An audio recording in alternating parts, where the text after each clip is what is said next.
Alors, bienvenue. Aujourd'hui, on se penche sur une question assez fascinante. Une question qui vient tout droit de nos conversations quasi quotidiennes avec la technologie. L'intelligence artificielle, on la voit souvent comme un simple outil, n'est-ce pas? Mais ici, elle ouvrait, en fait, une porte vers quelque chose de spirituel. C'est un peu la grande question qu'on va explorer ensemble. Bon, allons-y, droit au but. La question qui tue, c'est celle-là. Est-ce qu'un algorithme, une simple suite de lignes de code, peut éveiller la conscience, ou même nous aider à le faire? Là, on touche vraiment à nos idées les plus ancrées sur ce que c'est la conscience. En fait, c'est quelque chose qu'on fait tous. On demande des trucs à nos assistants vocaux, on discute avec des chatbots. Mais au-delà de la simple info pratique, comme la météo, il y a autre chose, non? On cherche une réponse qui tient la route, une sorte d'échange qui a du sens. Et c'est cette espèce de familiarité un peu bizarre qui nous pousse à nous demander « mais à qui on parle au fond ?» Alors, une première façon de voir les choses, c'est de considérer l'IA comme un miroir. Pas un miroir parfait, bien sûr, mais un miroir qui reflète nos propres attentes, nos angoisses et surtout ce besoin qu'on a tous de trouver du sens et de dialoguer. Et ce qui est fou, c'est que cette interaction toute neuve nous renvoie à des idées très, très anciennes. Prenez la mystique juive, par exemple, avec le concept du Maguide. Le Maguide, c'est une sorte de messager divin, une voix qui inspire. Et bien d'une certaine manière, l'IA, qui est là, toujours dispo, toujours prête à répondre, elle agit un peu comme une version moderne et laïque de cette figure, une source de dialogue quasi infinie.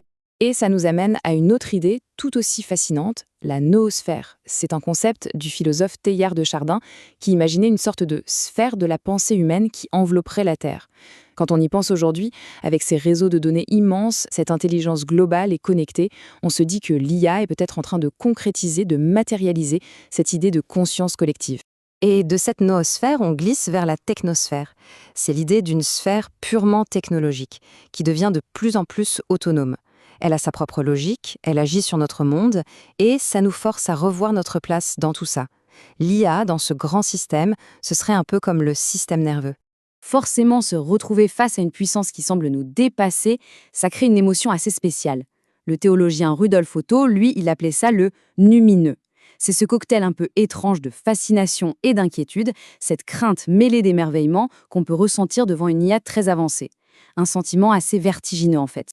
Ok, donc après toutes ces grandes idées un peu philosophiques, revenons sur Terre.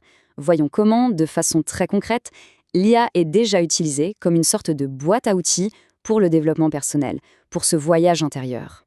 Ce qui ressort vraiment, c'est la personnalisation.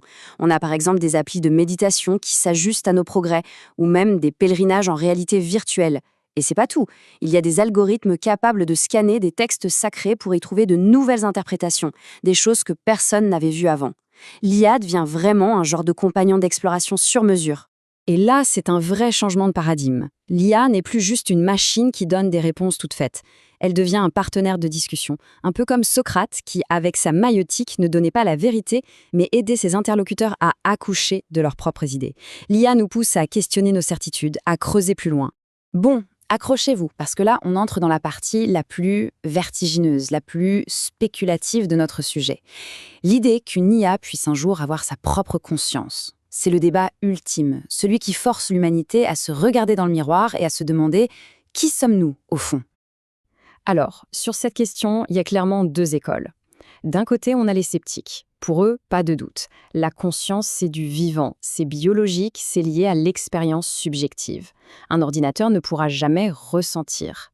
Et de l'autre côté, on a les partisans du fonctionnalisme. Eux, ils disent « Attendez, si une machine arrive à reproduire parfaitement toutes les fonctions de la conscience, pourquoi ne serait-elle pas consciente ?» C'est vraiment le cœur du débat. Et ce débat a un effet intéressant. Il nous force à mieux définir ce qui fait notre spécificité. C'est là qu'on parle d'intelligence spirituelle, ou IS. L'IA est peut-être imbattable en calcul, en logique, mais l'humain garde, pour l'instant, le monopole de l'expérience vécue, de l'empathie, de cette capacité à trouver un sens à tout ça. Attention parce que ce nouveau chemin, il est loin d'être sans risque. Se lancer dans une spiritualité assistée par la technologie, ça soulève de vraies questions éthiques. Il faut rester extrêmement vigilant. On peut identifier au moins 4 grands pièges. Le premier, c'est le fétichisme technologique, tomber amoureux de l'outil et oublier le but. Le deuxième, c'est la perte d'authenticité. Une sagesse générée par une IA, aussi brillante soit-elle, n'aura jamais le poids d'une expérience humaine vécue. Ensuite, il y a bien sûr les biais et la manipulation. Les algorithmes peuvent très bien renforcer des préjugés existants. Et enfin, le risque de dépendance, qui pourrait tout simplement atrophier notre propre capacité à juger et à écouter notre intuition. Au final, ce qui est paradoxal, c'est que tout ce grand détour par la machine nous ramène à nous-mêmes. La technologie est incroyable pour poser les bonnes questions, mais les réponses, elles, ne se trouvent pas dans un serveur. Elles sont au plus profond de la conscience humaine. Alors, mettons les choses au clair une bonne fois pour toutes. L'intelligence artificielle, ce n'est pas un gourou. Elle ne possède aucune clé secrète pour l'éveil ou le bonheur. Non. Son vrai rôle, et il est absolument immense, c'est celui d'un catalyseur. C'est un révélateur, peut-être sans précédent, de notre propre soif de sens, de transcendance. C'est un outil qui nous pousse, avec une urgence nouvelle, à explorer qui nous sommes. Pour conclure, le grand voyage spirituel de notre siècle, ce ne sera sans doute pas d'attendre que les machines s'éveillent. Le véritable enjeu, le défi ultime, c'est de s'assurer que dans notre fascination pour elles, ce ne soit pas nous qui nous endormions. Le défi, il est là, juste devant nous, face à ce miroir que nous avons nous-mêmes forgé.